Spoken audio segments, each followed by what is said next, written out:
Evening, everyone. 7 o'clock right now. I just want to make sure everybody signs in. The signage sheets up here in front.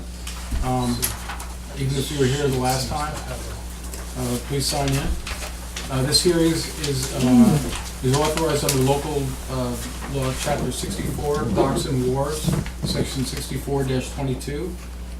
The procedure for design review of village docks. The planning board reviewed the plans and determined that the design meets the criteria described in chapter 64. Hannah from Nelson Pope and Voorhees is here representing the village, put the design, the plans together. So what I was going to have her do, since some of you weren't here the last time, is she'll just do a brief description of the design. Hannah, please. Okay. Well, there should be try not another to turn my page back to to that. anyone. It's fine. It's in the middle of the Face. sentence. Yeah. So the total dock design is 195.5 feet from mean high water to the most seaward terminus of the last float. It's designed to be completely linear. At the end of the fixed pier, there's a 30-foot aluminum gangway that connects to 2 additional floating piers, floating docks.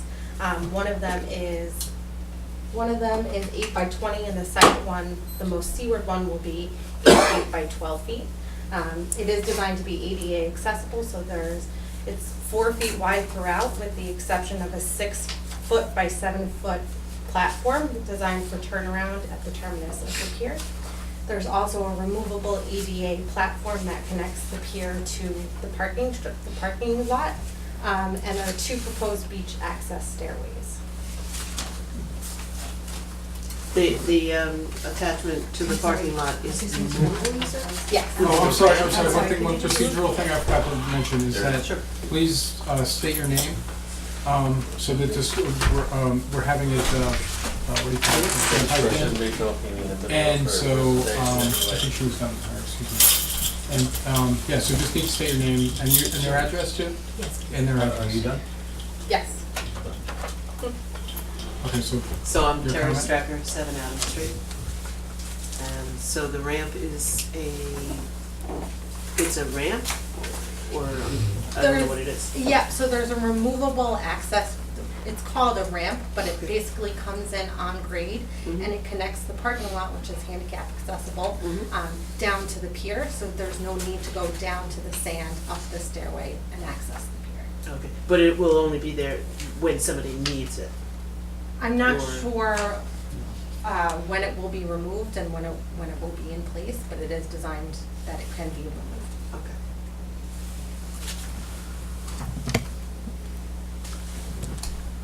okay, so what we'll do is, so we received a bunch of written comments, right, Joe, and those will be we put into the record. Yes. From whom? What's that? No, I think it'll be in the record. Six written comments that are entered the record. So we can go around the room if you guys have verbal comments.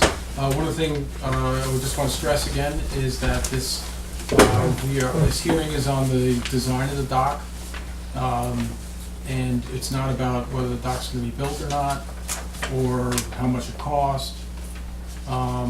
It's strictly on the design of the dock. Yes, back. Oh, Let sorry. John, you can go. John Lane at 41 Van Brunt. I'd like further description of this possibly removable access platform at the beginning. How big is this removable part? And who can remove it and put it in place? How many people are needed for that? Sure. So the removable ADA access ramp is designed to be 8 feet by 4 feet. So it'll be 4 feet wide, and the 8-foot section will connect the parking lot to the pier. Are you, can you have that face this way that Sure. you're pointing at your thing?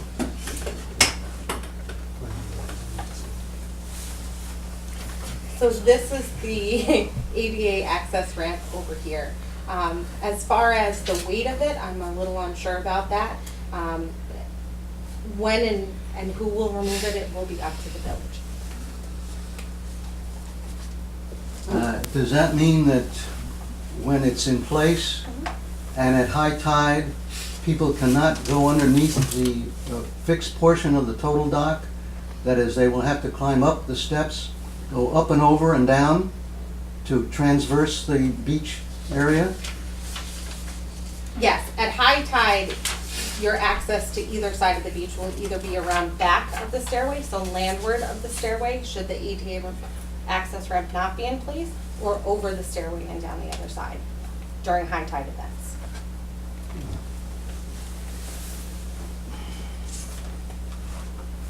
Okay. Felicia Chilling, Washington Street. I have a question. Chick last time said that at mean low tide, I guess, the far end would be at 2.5 feet, which is against village code, it's 3.5 feet. So is that designed for mean low tide at 2.5 feet? I believe what Chick was referring to was the DEC requirement for 2.5 feet. So the 2.5 minimum water depth will be at the back of the. I understand there's a Okay. DEC requirement, but the village requirement is 3.5 feet. And the most seaward edge of the platform, of the last floating dock, will need the 3.5 foot maximum depth. Okay, but at one point it will be 2.5 feet. At the most landward side of the floating dock. It will be 2.5. So doesn't that violate village code? The way that the village code was drafted, and again, I don't have a copy of it in front of me, but I believe that it was at the terminus of the dock, had to be at 3.5 feet. Okay, I'll look into that. Yeah, I think that's correct. Yeah. And then I wanted a general question. What size are the boats that are moored here in Poquott? And will all the boats be able to access that at mean low tide? I don't, that's not, I don't know, that's not a really, Well, it's part of, I mean, I would think you would be designing a pier that would give access to all the boaters in our village. Wouldn't that be correct? Consistent with the DEC design guidelines, boats. I understand the DEC, but I'm asking the question about the village boaters. I can't speak to all of the boats that the village residents have. Can anybody on the planning board? Felicia, I met with Gary Gudzik, Okay, who owns, Good Six Marine. or what used to be Gudzik Yeah. Marine. Been here for 1,000 years. And the boats have changed between when you and I were kids and today and whatever. Mhm. Basically, there's 3 different types of boats. There's 4 different types. There's the rowboat type, the sailboats with the keel. Mhm. There's outboard, inboard, outboard. And each one drafts a whole lot of different amounts of water. So it depends on what manufacturer boat you buy. I know. And I was as confused as you were about it, so I stopped down thinking, Gary's been doing it since he was really small. Mhm. And basically, it goes from 0 for a rowboat to about 3.5 feet with a sailboat. And if it's a really big sailboat, a lot more. But I think the biggest sailboat we have right now is about 42 feet, Mhm. based on the name of the boat. Mhm. So the sailboats, probably not, but the Probably sailboats not. are not coming in. The inboard outboards, Mhm. the motors go up. The outboards, the motors go up. Mhm. The inboards, the motors don't. Mhm. So, again, if somebody buys a new boat with an inboard, maybe it'll work, maybe it won't. But Mhm. I See, don't- my concern, Lee, is everybody complains about the boat ramp, that it was built too small, doesn't accommodate everybody, doesn't work, doesn't this, doesn't that. And So you're if we're investing in a pier, Mhm. why aren't we investing in something that really can accommodate almost everybody? but That's my question. I'm not saying I'm for or against it. I'm saying common sense says people already complain about the boat ramp. So are we gonna have the same situation here with the pier? Because a couple of sail people that own sailboats contacted me, and said their boat cannot go there. Felicia, I'm just- I think, well, so we'll put that in as a comment. Okay. And something that, we'll talk about after we close the hearing, but we'll take that comment, yes. Okay, and then Diana Padilla specifically, there were two people specifically asked you to read the minutes, their emails out loud. So I'm asking if Joe can do that. We don't have to do that. I think this also has to go from here, from the planning department, to the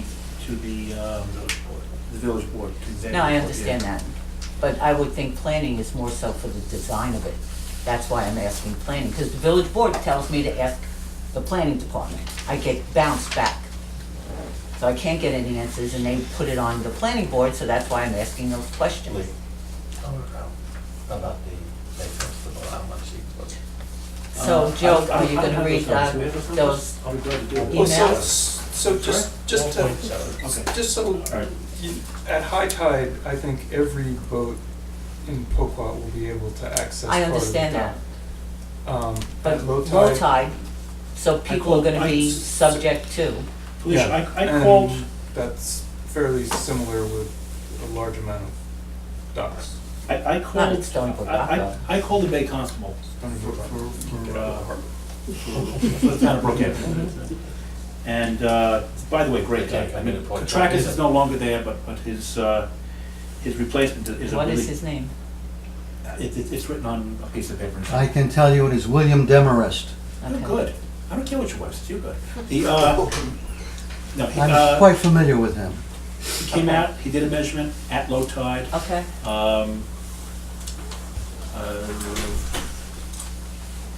Jeff was there when he came out, we talked. It was 4.7 feet at low tide, or 4.6 feet at low tide, extreme low tide. And then there was a rate between extreme low tide and the moon tide is about 3 inches. And that's written on a document that is in the village hall right now. okay, we can view those documents. And they're stamped by Brookhaven. Okay, So thanks, it's Liz. definitely deep enough for any boat. okay. Back to, are you gonna read the residents that requested their minutes, I don't think their we're, comments? I don't think we don't need to read the comments, right? Is that correct? Joe, do we have to read the comments? I'm here tonight for the village, not for the planning board, I'm sorry. Okay. They specifically requested them to be read. You may not have to read them, but we I- request that that's you actually do not read true. them. I haven't seen anywhere where someone says. It doesn't say it on the email. Yeah. I know that's what I'm looking for too, is somebody requested that they be read. Diana Padilla Which, specifically. That's who I'm looking at. Diana Padilla did not request that. She said she requested that of Joe Newfield to read it. It's not written in her comments.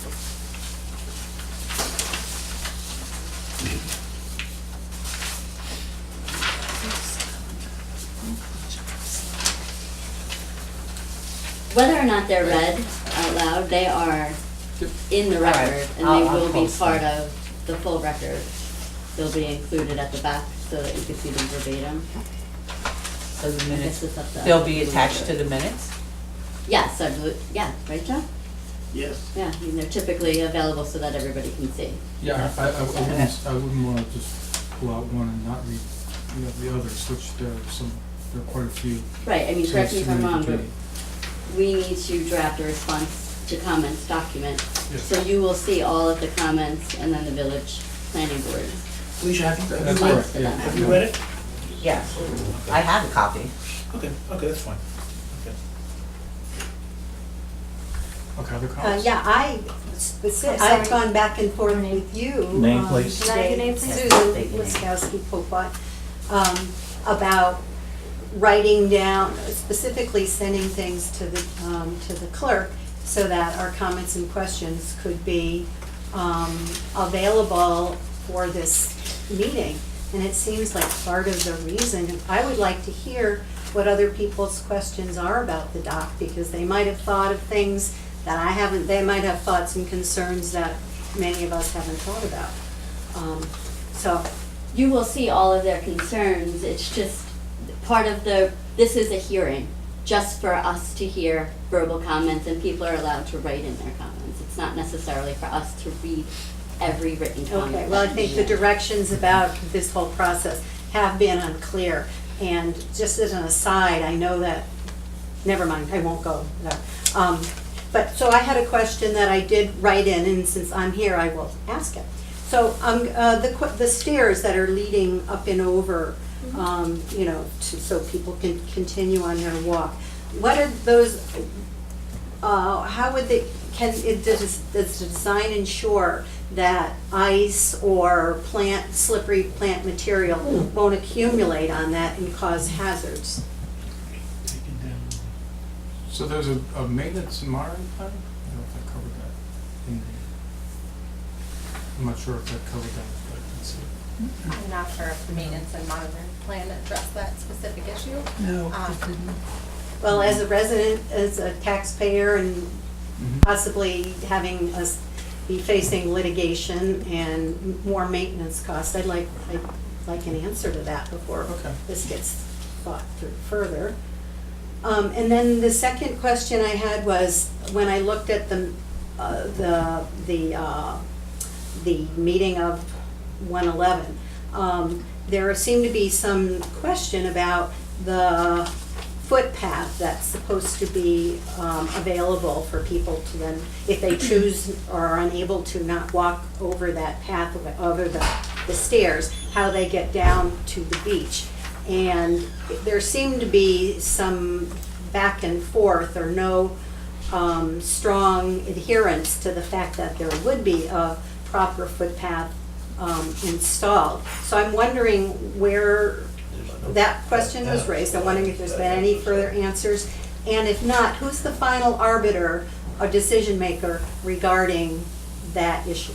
The village board. Okay, so, no, so again, this is a comment, so we're accepting comments. And then, you know, the planning board will discuss, once the hearing's closed, discuss those comments. And at that time, we'll address those. Okay, so it's a design question. Is that pathway then safe? Because I think the pathway that currently exists it's like a little goat path, you know, and it's not particularly for anybody that's not, you know, willing to take a minor risk to walk down.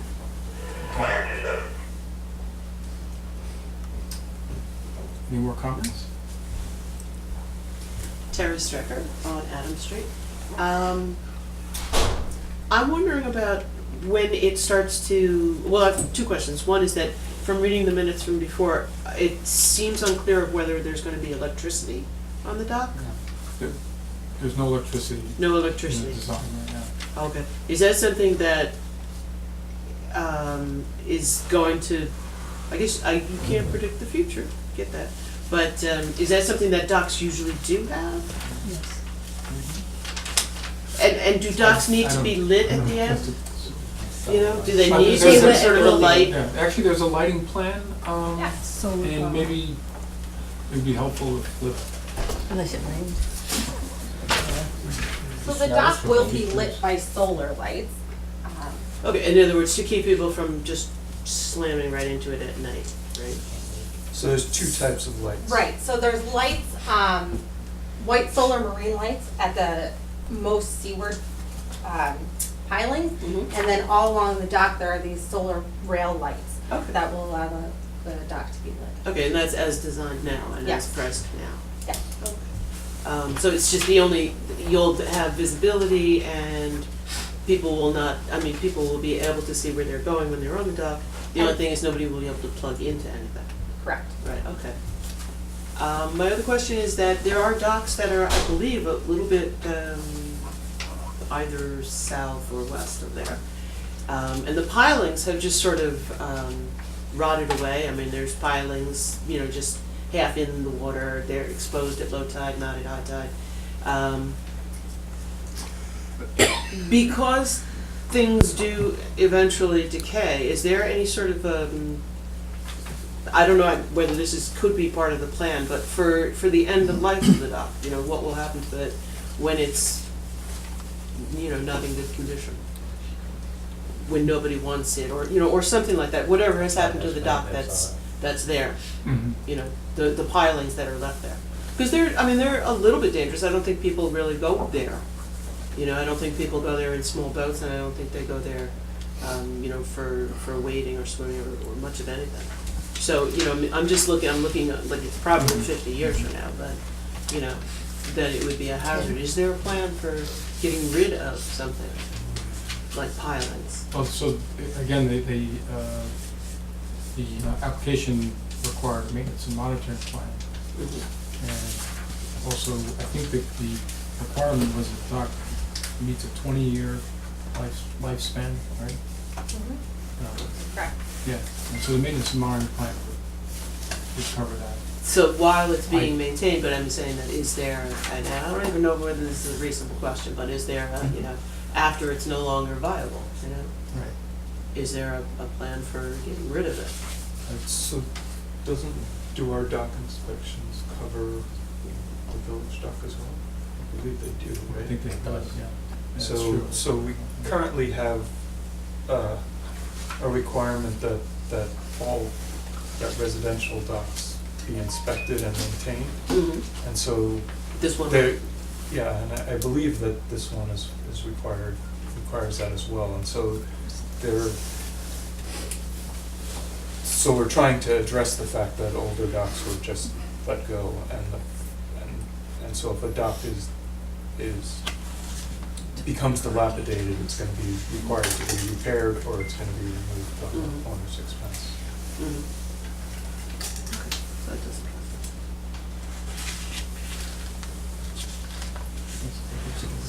doesn't. Kathleen Matthews, 26 Chestnut. My husband and I had been sailors. We had a 35-foot sailboat that we sailed to Bermuda and back, and we belonged to various yacht clubs along the way. Port Washington Yacht Club here. Can you just speak?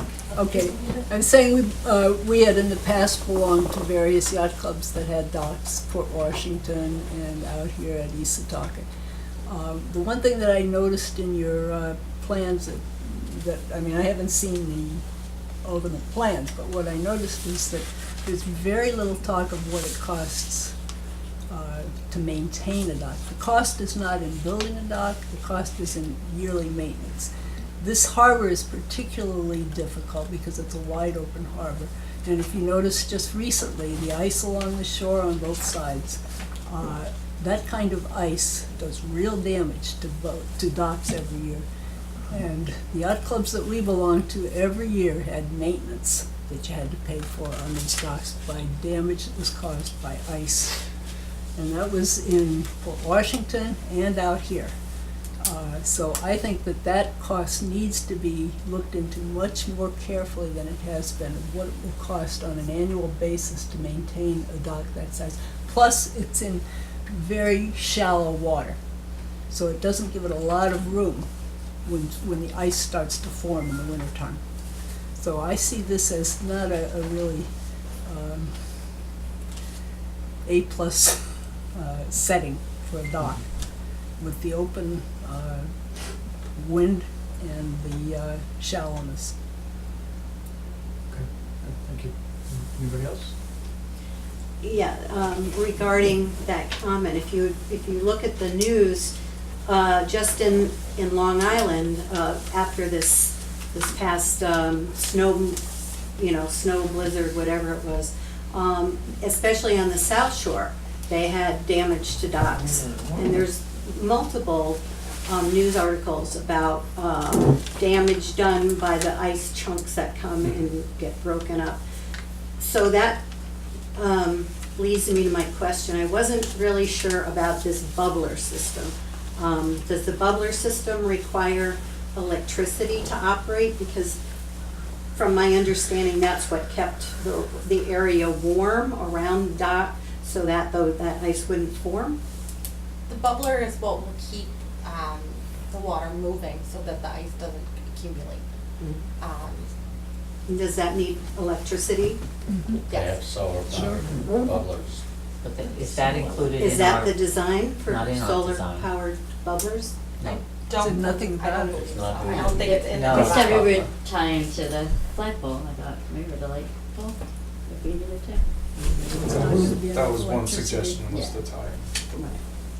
It's not included. No. But it's not, bubblers are not included on the dock, the way it's constructed. They're not permanently included. Okay, so is it fair Just as to an aside, include? though, there are no bubblers operating on any of the docks in Poquott Harbor. From outside, except the private piers. Mr. Chairman, you've said that this hearing was not to cover costs. If we're going to get into that, I have something to say too. Are we going to get into costs? No, we're not getting into costs. Well, you can say it, but Right, it's not something that we can consider. Right, certainly. So I may go ahead? Yeah, well, go ahead, yeah, if you want to say something, that's fine, yeah. I'm very suspicious of the quotation in the January 3rd email from the village about the maintenance for the docks being $1,000 a year. I think that is grossly understated. And if that's been studied properly, I urge you to go back and study it again, because that certainly will not hold up on a continually annual basis. Yeah, so to be clear, the planning board did not look at any costs. We were not tasked with Well, that. I urge you to So ask we- the board to review that again. So I just want to be perfectly clear. So is it fair to conclude that we're going to build a dock without a bubbler system, which might, if we're lucky, protect against possible freezing and possible damage to the dock? And am I right in that conclusion? I think the design does not include a bubbler at this Right, time. yeah. It's there as a possibility. I think that's how the Okay, design and so my is right comment now. is then, I think that's very foolish. I know the dock, I think in Setauket Harbor, has faced substantial amount of damage at great cost. And the other thing regarding design, it's not there was a question about storage, and the thought was that the docks could be stored perhaps on the side of the beach or by the ballpark. I think when we're looking at aesthetics, and that should be considered, that's like an eyesore. So I think that is part of the design and should be considered.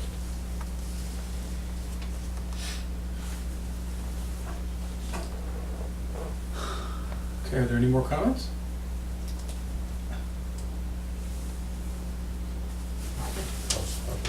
One more back here. Gary Garofano, 14 Highview Avenue. And just to throw this out there, I have my boat at next to Stony Brook Yacht Club. And I went down there just last week, just after the ice. And I just, FYI, they didn't lose anything after that ice storm as far as the docks and the finger piers and any of the docks, piers and anything. I think during that whole entire ice storm, not one piling was moved or anything. It is shallow water over there, and it has a lot of moving water back in that area. So, and I'm just throwing that out there. That's what I saw visually, and that's what I got from one of the marinas back there, one of the owners of one of the marinas back there. I'm just saying that's what I spoke to a couple of guys, one of the marinas, and that's it for me. I just want to say, my father-in-law is the past Commodore of the Stony Brook Yacht Club. They have every year enormous damage, every year. Costs them lots and lots of money.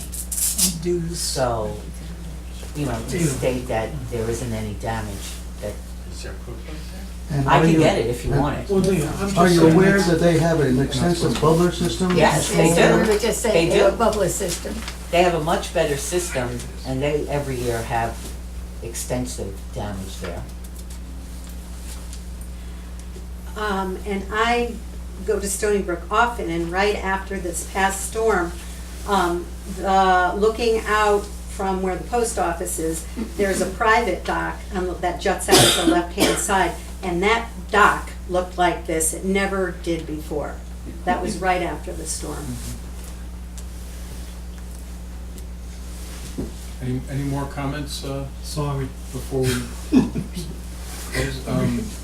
Melissa, would you like to sign in? Roger? Okay, I'll sign. And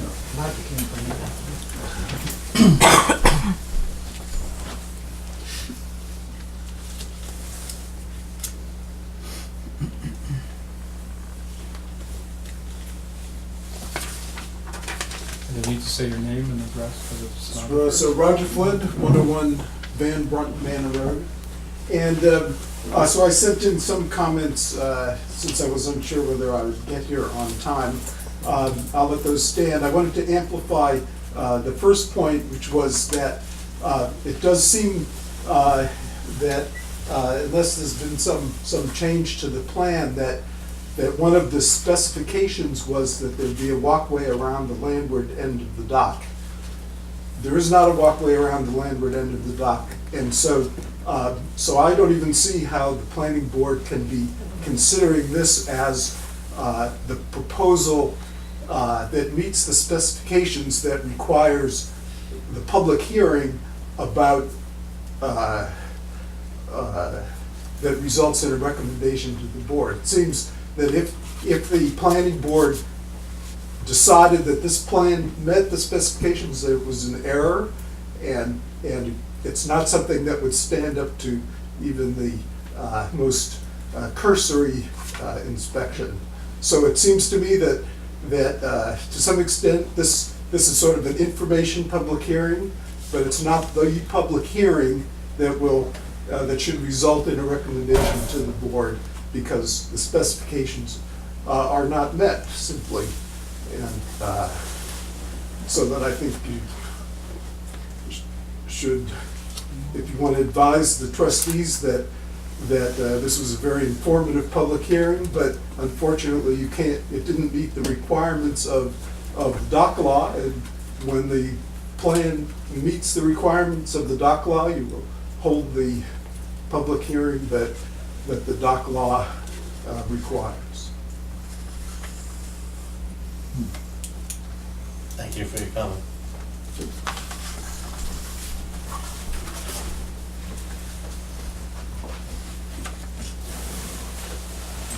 Any?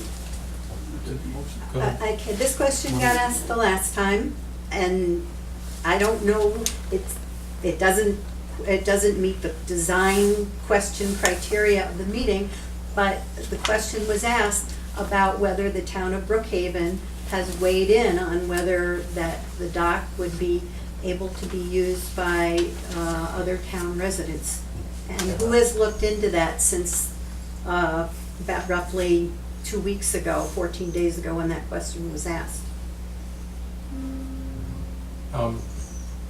Again, we didn't look into that question. That wasn't something that we're tasked to do. We're tasked to review the design and Well, see that it meets the all right, so I'll just make a comment about So, that, okay. which is to expect the residents to weigh in about this dock when they don't even know that it's their dock or available